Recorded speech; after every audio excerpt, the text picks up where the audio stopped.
The ultimate do-all CZ457 Precision Trainer. Stick around.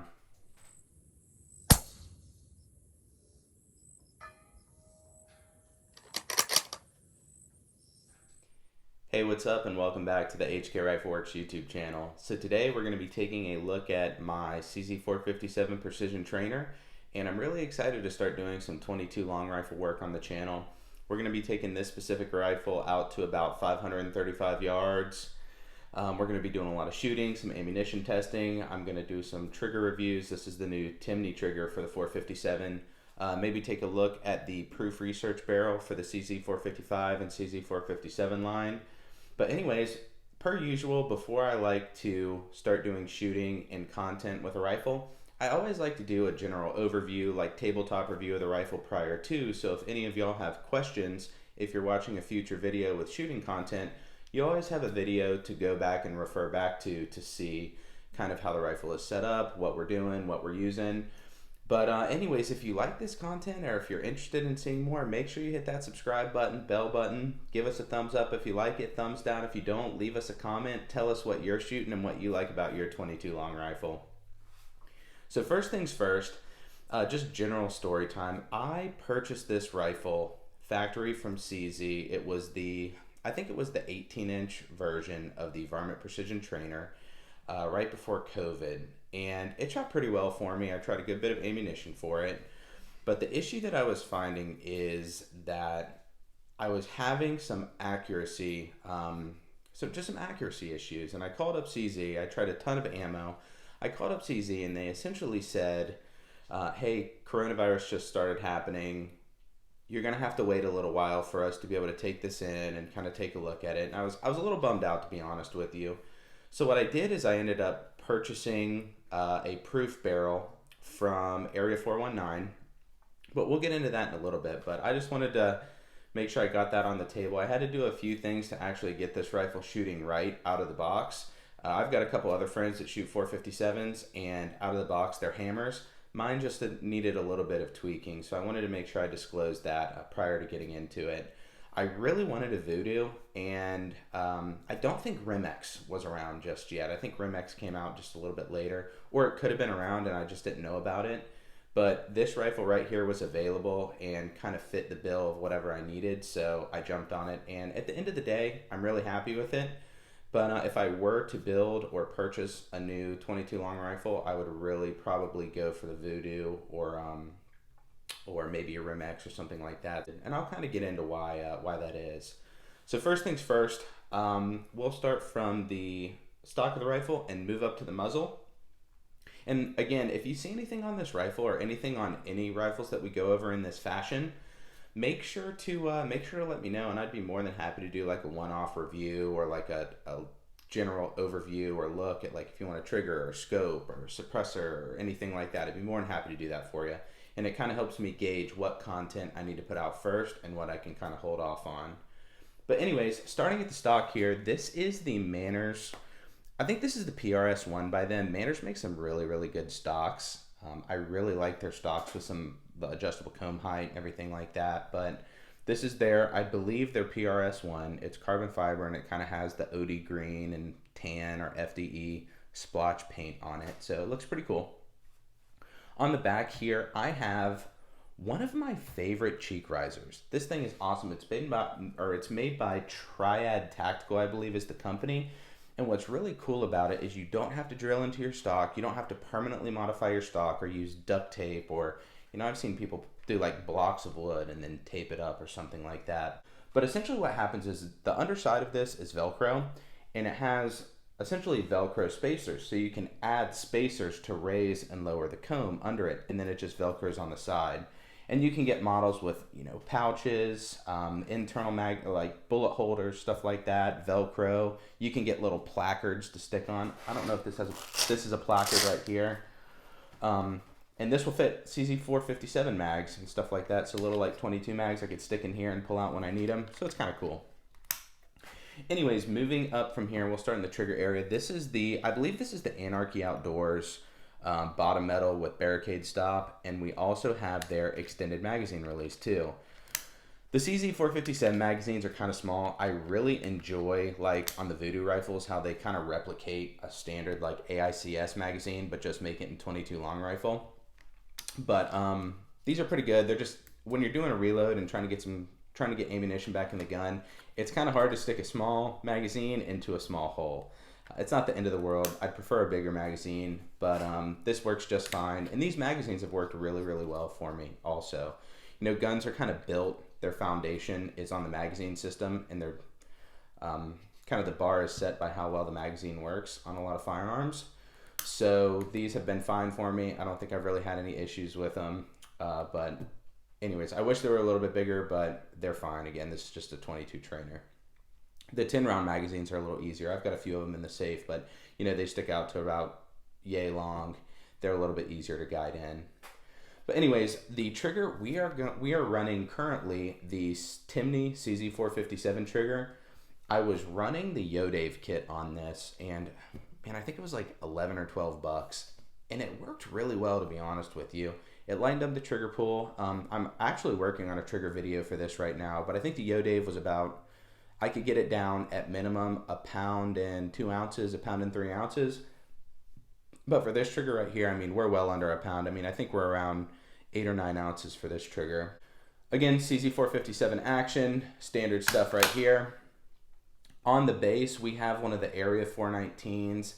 I think this is the 30 MOA. Let me look. I'm gonna have to go around. Yep. So this is the 30 MOA base right here, and it works really well. I really like it. It has a integrated bubble level in the rear, which is nice. It secures on with 4 fasteners, and in my opinion, if you have a CZ457, this is the scope base to go with for sure.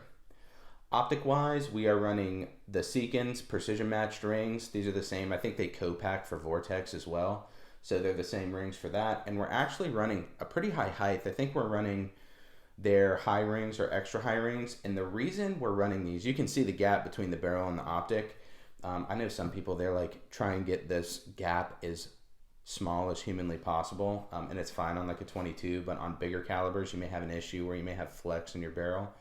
But aside from that, the reason why I'm running these optic rings so large is because, first of all, we have a 30 MOA, or so tall, excuse me, not large, tall rings.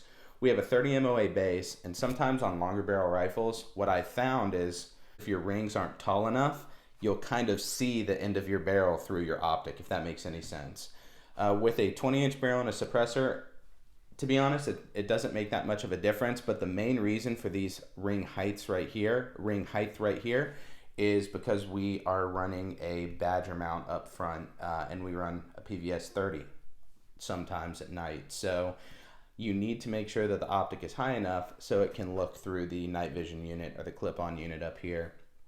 Short story long, I apologize, but I just wanted to make sure and like explain why my optic was sitting this high. This is the Nightforce NX8. This is the 2.5 to 20 version.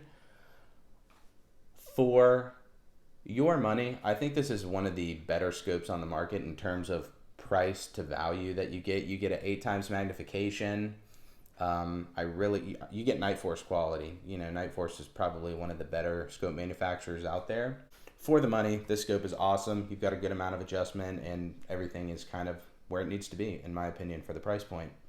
Anyways, moving on to the barrel.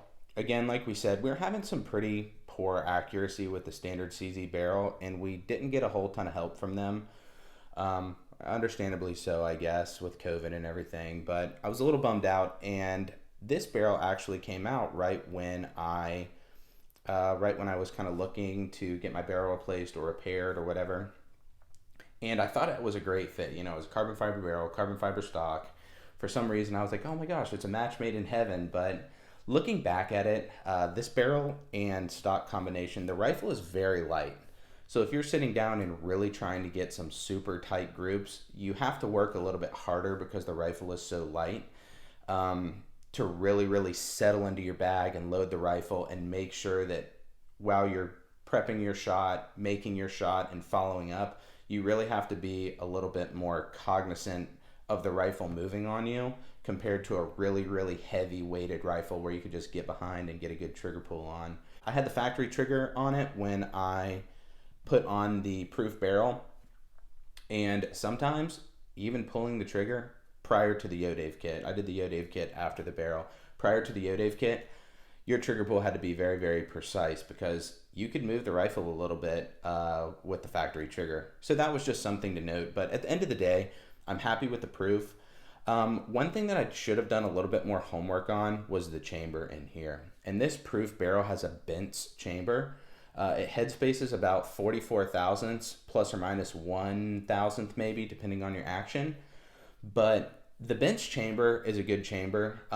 It's more or less between like a semi-automatic chamber for SAMI and a match chamber, a SAMI match chamber. So it's essentially designed as a little bit tighter chamber for semi-autos. And since 22 long rifle semi-autos are blowback, they wanted to make sure that the chamber was tight enough to maintain match accuracy, but also loose enough to feed whichever ammunition that you needed to feed in. So looking back at it, this barrel shoots all ammunition well. I usually shoot lead ammunition through this. I really don't shoot copper ammunition through that or copper jacketed, anything like that. It's just kind of like the lead standard velocity match ammo or like CCI standards. At the end of the day, in terms of accuracy, I really wish I would have gone for a little bit more match style chamber instead of a Bent's chamber. It's still good. It's still, I guess, partially matched, but it's more designed for semi-autos from what I understand. But again, short story long on that, I wish I would have went with the match chamber. This barrel is also 20 inches long. It's threaded half by 28. This barrel was done by Area 419 as well, so it doesn't say proof on the side. I guess Area 419 had a model of the proof barrels that they were selling. That's where I purchased this barrel from, so that's marked Area 419, 22 long rifle. Usually kind of the area, like the shank area of this is, it's not black, but it's kind of their, I guess, stainless, and it's marked proof, but this one's marked Area 419.